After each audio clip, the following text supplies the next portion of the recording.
Hey, what's going on? Today I want to talk to you about the 1980s reboot series of The Twilight Zone, and although some might say that the only good Twilight Zone was the original series from 1959. Why, in my day, we... Sir? Huh?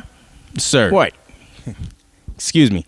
I'm trying to make a video here. I bet you've never even seen the original Twilight Zone TV series. You're such a little... Let me stop you right there. Oh. The original Twilight Zone, and the original Outer Limits for that matter, is where my love for anthology TV began. But my love is not limited to just those two series, sir. Ah, yes. So you're a filthy streetwalker of the night. I see. In my day, we got married to TV shows we loved, but not you, eh, Fun Time Sally? Sure. I don't care. Anyway, sorry about that interruption there. I just wanted to tell y'all about some of my favorite episodes from the 80s reboot of Twilight Zone. There will be some spoilers, and in my defense, you've had plenty of time to check these out anyways by now, so let's get into it. You know, one thing I want to note about this series, I particularly love the first season. I love them all. But the first season, you could have as many as 3 stories in one episode. And some stories, you only need 5 minutes to tell. And in fact, I think some stories are better told in a 5-minute time frame. However, closer towards the end of the series run, it went from 2 stories to down to 1 story. So I'm going to go ahead and start with my favorite episode. This one is called Need to Know. And you need to know about this one. This episode is kind of like an X-Files vibe to it. I like that. This agent comes to town to find out that this small town has been infected with viral gossip of some sorts. Basically, once you hear this information, when someone tells it to you, you go into a slight euphoric stage of well-being, like you feel good at first, and then you go crazy. Now, we never find out what is said, but to be honest, I feel like that kind of helps keep the mystery about it. Because let's be honest, if they told us what was being said and we didn't go crazy and feel enlightened, then it would just destroy the whole episode. So leaving that mystery definitely makes it for me. I don't care what they said. I could care less. What I like is what's going on. But you know, if I had to guess what these people were saying in this episode to each other was that you should like and subscribe to my channel. No, I don't believe that's what they said at all, sonny boy. Are you even using the same voice you used earlier? If you were an intellectual like I am, you would know, sir, what they were... Sir. Yeah, anyways, go change your diaper. I don't wear diapers. Oh, okay, so you free flow? Yes. Gross. Anyways, another story I like from the series is called The Shadow Man. This one has kind of a Are You Afraid of the Dark vibe to it. So if you like Are You Afraid of the Dark, you want to watch this one. The Shadow Man is about a kid who finds that a man is living under his bed. And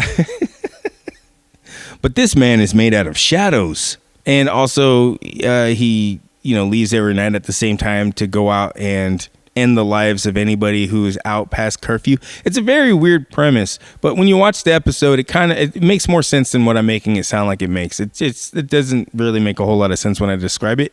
But what happens is the kid decides now he's feeling tough and courageous, so he starts talking mess to a bully. And he's like, yeah, meet me at the park after night. And they're like, no, kids are missing now after night falls. And there's like a shadow man out there getting people.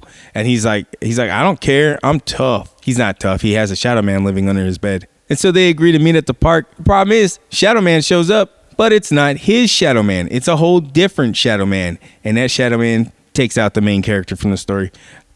Another story that I enjoy from the 1980s Twilight Zone is called A Matter of Minutes, where this couple wakes up and discovers that they have fallen through the cracks of time. They've slipped into a place where time is not time as we know it. They slipped into in between minutes. And also there's these guys, it's like the Blue Man Group shows up and starts like building things and breaking things and spraying dust on things. Basically every minute of existence is being built by these people. And these blue guys work underneath their boss, who looks kind of like a mix between Ernest P. Worrell and Ice-T. But anyhow, A Matter of Minutes. Great episode. I love stories about reality not being as you think it to be. And on that note, another story that I like is it's called Dreams for Sale and starring Meg Foster. She creeps me out a little bit. But this story is it's kind of like a Matrix or Total Recall. And again, this is before Matrix or Total Recall. But you see this woman, and she's in a countryside having a picnic with her family, but then they start glitching. And then it's revealed she's actually a worker at like Amazon or something. And she's on a break, taking a dream break. And she's like, I want to go back. I want to go back. And they're like, ma'am, you're on a break. You got 6 more minutes. And so she finishes her dream. She goes into her dream. And somehow, I guess she just wills herself into a coma or something and short circuits the dream machine. And so now she's stuck in the dream forever. But, you know, it's better than working at Amazon. This episode was brought to you by Amazon. This one's great if you use social media. It's about a man who gets blocked in real life. It's called To See the Invisible Man. And basically what happens is this guy is convicted of a crime of being a jerk, which is the route things are going in our country right now. I'm sure it's just a matter of years before we get in trouble for just being slightly grouchy. This story focuses around a fella who got in trouble for being a bit of a jerk. And so they brand his forehead to give him a mark on his head. And these drones are following him around. Remember, this is the 1980s. They didn't have drones. But basically, this guy goes around. It's weird because, okay, so you're not supposed to acknowledge him for having this mark on his head. But he's allowed to go into any public place that he wants to. Everybody just has to ignore him. So you can go to a movie theater. He just walks in for free. I'm going to be honest with you. I don't see too many downsides to this guy's punishment. In fact, the only downside he had was he gets sick towards the end. He makes a video call and they're like, sir, let me see your face for the facial recognition. And he looks at the screen and they're like, oh, you've been blocked. You got the mark on your forehead. And so now he can't get medical care. So that's like probably the only downside. As long as you don't get sick or injured because he got hit by a car, as long as you don't get injured or something, I don't see the downside to this. He's walking into restaurants and taking people's food. Again, he's just being more of a jerk now. And I don't think too many people would learn their lesson from this. I think it also might come down to your maturity. Because if they had punished me like that when I was 15, I would have been like, yeah, whatever. And I would have just been going around taking everybody's food and getting hit by cars. Anyways, here's a story I enjoy. It's called A Little Peace and Quiet. And it stars the mother from A Christmas Story. I love that movie. Basically, she's tired of all the noise in her life. She has a bunch of kids. They're all loud and noisy, and her radio's going, and her smoke detector's going, and her dog is barking, and her kids want a He-Man toy or something. And she finds this artifact. She's digging around in her garden looking for turnips, and she finds a necklace. And then she's wishing for everything to be quiet and for time to pause, and so she can freeze time now. Now, with the ability to freeze time, she can finally get things done with a little peace and quiet, like the name suggests. However, there is nuclear war tension, and they keep bringing it up, and finally at the end it pays off, and it turns out that of all the towns in America, hers is being struck, which, I mean, it's got to be somebody, I guess, but she pauses time just before a missile is going to strike her town. And now she's stuck there because she doesn't want to unfreeze time, but she also doesn't want to be stuck living in that moment. That's the dilemma she's presented with, and then the episode ends. It's a great story. Another great one is called the Helgramite Method. It's about a man who's struggling with his alcohol addiction, and he learns of a service called the Helgramite Method to help him beat his alcohol addiction, to which he is offered a red capsule, which he takes without any question. He's like, oh, that's all I got to do, and then he just takes it. And then after taking it, he's told, yeah, by the way, what you've been given there was an ancient parasite that feeds on alcohol, and the more you drink, the bigger it gets. And now moving forward for the rest of your life, all you can do is put it into hibernation by not drinking, which is absolutely crazy, scary. What the hell?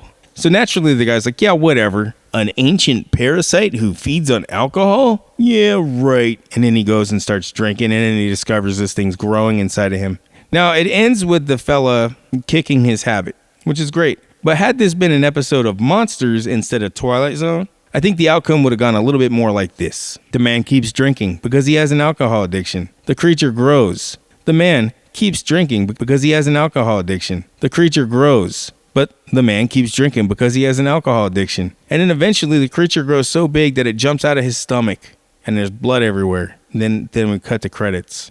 And honestly, I would have preferred that ending more. But it's still a good story nonetheless.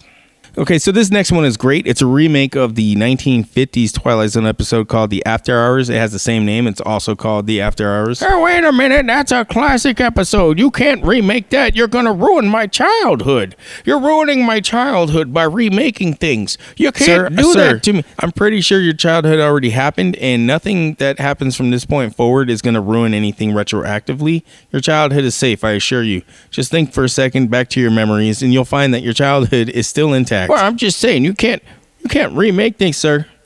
You can remake things. And the thing about a good story is they're worth retelling to people. You can't just tell a story once and then expect it to resonate with every audience. Sometimes you got to remake things, even if it sucks. Yeah, but that's not true. You.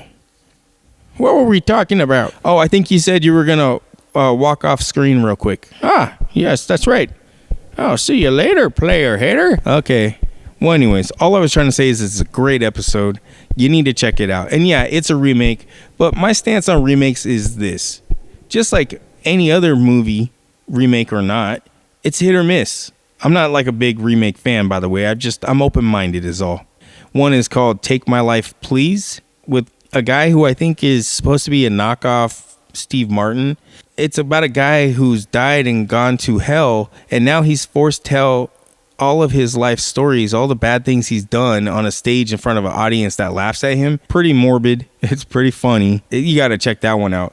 Another good one is called Private Channel, and it's about a guy with a Walkman that somehow allows him to hear people's thoughts, and he stops an attack on an airplane. Also, it's got the guy from Hellraiser who regenerates out of the mattress. But I am running out of time, so I'm going to keep this kind of brief going forward. One called Special Service. It's kind of a Truman Show type of story. Really worth watching. You got to check that out. The Leprechaun Artist. It's about a leprechaun who gives these kids special powers. One of the kids wants X-ray vision, and it works so well because he wants it, obviously, so he can see through people's clothing. And so he goes and looks at this. Woman. He sees her blouse, and then he sees her lungs. The X-ray works so well that he's not even seeing what he wants to see. He's seeing inside of people. Another kid, by the way, is like Sean Astin from Lord of the Rings, wishes to control his parents. Good episode.